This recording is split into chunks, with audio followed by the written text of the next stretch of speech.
Okay, let's cut to the chase. First mode is Scenario Campaign mode. Now, this is where the main story for the game lies, and it follows the exploits of Elisa Boskanovich and Lars Alexander, two new characters that they introduced in the Bloodlight Rebellion expansion pack for the arcades, which is included in the Tekken 6 home console version, so that's great. They didn't screw us over with DLC in the future. But this scenario campaign, I'll be honest with you guys, I tried to enjoy it. For the first few stages, I did, but as time went on, the repetition with the enemies, the stages, and it's just the entire thing just gets really grating and boring. I mean, it doesn't help that I didn't like any of the Tekken forces in the past, but I just found this one to be such a pain in the ass. Oh my god, I mean, look at all these enemies that they're throwing at you. I mean, it's cool that you can use whichever character that you want in the beginning, but you have to unlock them as you go on. So, unfortunately, if you have a favorite, I suggest you choose that favorite as soon as you start the scenario campaign. Now, here's an example of one of the boss fights in the game, and as you can see how cheap it is.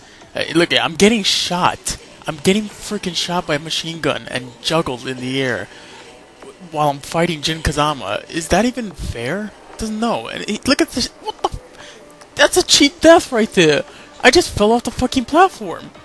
Oh my lord. And oh, there goes Elisa. Wonderful. Absolutely incredible. And like, look at this boss fight, for example. I'm getting like gangbanged over here by these guys, and I can't even see what's going on because it's just so unfair and it just gets damn repetitive. I'm sorry. I try to enjoy this mode, but I just can't. Unfortunately, though, the story is really good. I mean, well, it's not really good, but it's good. I thought it was great. The only problem with this is, though, you have to get through all of this in order to get to the good parts. What the fuck? Although I have to admit, the voice acting in the cutscenes and the cutscenes themselves are pretty well done, and some of them are even epic on scale, so check this out.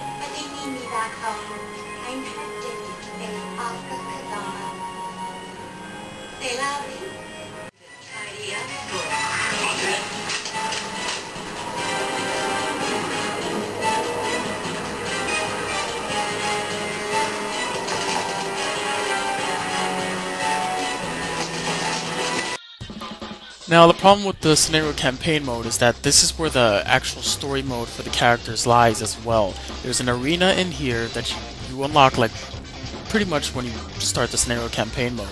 But the problem is you only have the characters that you unlocked as you go through scenario campaign. So if you want to play the story for a certain character and you want to see the prologue and their ending, then I suggest you unlock that character first. It gives you the option to do it. So as you can see, they have the prologue similar to Tekken Resurrection, and even some cool ending cutscene.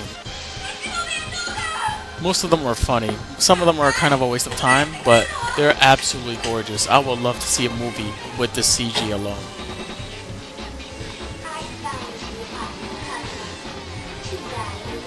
Now, from what I played from the online mode, I mean, it's cool and everything, but it's not that great. You have all these ghost options to upload and download, but from what I played, the input lag needs to be fixed. It kind of throws me off, and I'm not a big fan of it. But you do have your arcade mode, you have your ghost battles, which are pretty much the same as Tekken Dark Resurrection. You also have the team battle options, which is the same. Time attack, you have your survival mode, and then you have your practice modes as well. Taking you into the team battle mode, and you have a choice up to 8 characters to choose from, and fight up against a team of randomly selected CPU characters. And it's a pretty fun mode. I think it's awesome. I wish this mode was online as well, but unfortunately it's not. So hopefully they patch that shit. So check it out. I mean, you start off with a character in 1 round. It's just a 1-round fight, and I'll just show you what I mean. Here, check this out.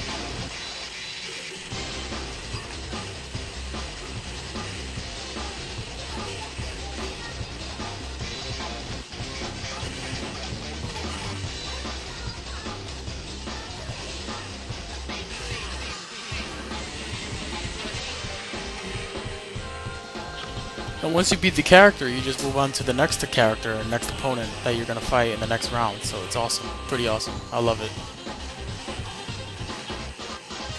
Now the arcade mode is your standard, 9 rounds till you get to the final boss, basically. And second to last boss is Jin Kazama, the douchebag. And basically all you have to do is really kick his ass. I mean, come on, Jin. Let's see what you got. Let's see what you got. Come on, bring it on, bitch. Bring it on. Boom, headshot. And then you have to fight Azazel. Now this guy is a bitch. Now, I thought Jinpachi was hard, but this guy has the ability to somehow block and attack at the same time. It's like he deflects your attacks randomly. So what you basically have to do is pick up his attack patterns, try not to be fancy with him, and just spam as much as you can. I mean, there's no point in getting fancy with this guy if he's cheap. Be cheap back, and you kick his ass. Check this out. Gotcha. Easy.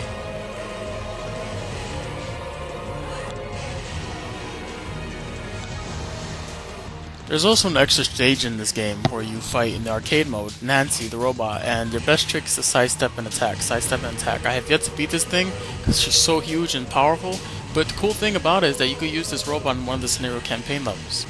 Well, there's like 40 characters to choose from now and like 16 stages, give or take, and that's including the 6 new characters that they added for Tekken 6 and Blood Eye Rebellion. You got Miguel, Zafina, the fat dude, Leo, Lars, Lisa, and this is the new character that I'm really fond of, Zafina. She's supposedly Middle Eastern, but her fighting style is like an assassin spider. I mean, look at the way she moves. She's just so flexible and like it's kind of creepy in a way, but strangely sexy. I love this character. I think she's fantastic. She has a lot of potential, and if you use her right, you could pull off some crazy looking moves with her. In case you didn't notice by now, yes, you can kick around useless farm animals. I mean, look at these sheep go. I mean, look, idiots. Boom! Haha, gotcha.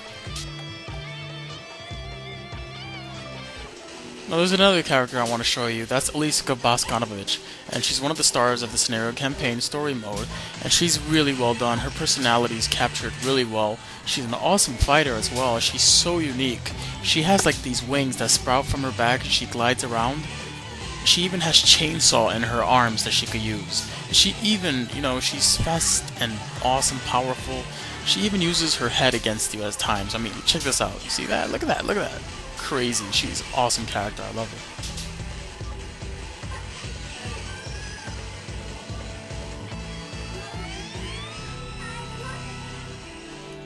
There are also multi-layered environments now, so if you find a weak ground and you slam an opponent onto it, boom, he'll head down to the next level. And you can even do that against the walls. Another thing that they added is a rage mode, and basically if the opponent's life bar or your life bar goes down way too much, you glow red. So it helps change the tide of battles without, unbalancing the gameplay at all. Especially with this new addition, item moves. Item moves are awesome. Look at that, an RPG to the fat guy, and a magic wand to the Hispanic dude. Look at this! Look at his head! Look at his head! Look at that! Absolutely awesome. I mean, I like these gameplay changes that they added, these tweaks, these little additions. They don't hurt the gameplay at all. They don't change the balance or anything. They're really cool that they added them in there. And in case you haven't told by now, by looking at the review, look at the background.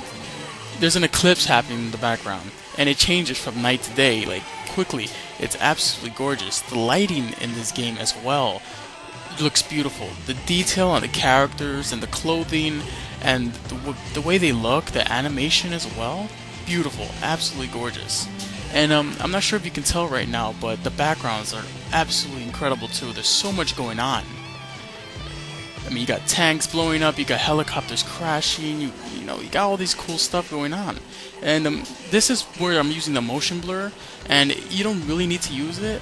I noticed that it may have a few more jaggies if you use the motion blur, but it does make the animation look smoother. But I take it off. And if you thought the customization was good in Tekken 5 and Tekken 5 Dark Resurrection, the options here are just a bit overwhelming, I find. There's just so many customization options and outfits to choose from this time, different colors as well, and you can just hook up your character and make them look absolutely gorgeous. And the cool thing that they also added in here is hair customization. And what this is that basically you can just make your character a Barbie doll and just change your hairstyle whichever way you want, or his hairstyle whichever way you want. So check this out. I'm gonna make Anna Williams look like Shermie from King of Fighters. And if you know who Shermie is, look her up. One of the cool things though is about the scenario campaign mode is that you can unlock, it's probably the best way to unlock items and money in the game. So if you deal with it, you can unlock all this good stuff. I mean, look at Anna, she looks awesome. And the music in the game in some stages I just love. I hear them all the time on my iPod, and I think this soundtrack is awesome. Again, the gameplay here is Tekken at its best, and I honestly feel that this is the best Tekken since Dark Resurrection and Tekken 3. And they basically gave us what we want, more Tekken, and I couldn't be happier. I've been playing it non-stop since I've gotten it, and I love Tekken sex, to be honest with you. Yes, I said sex. Somebody can agree with me, by the way. Space.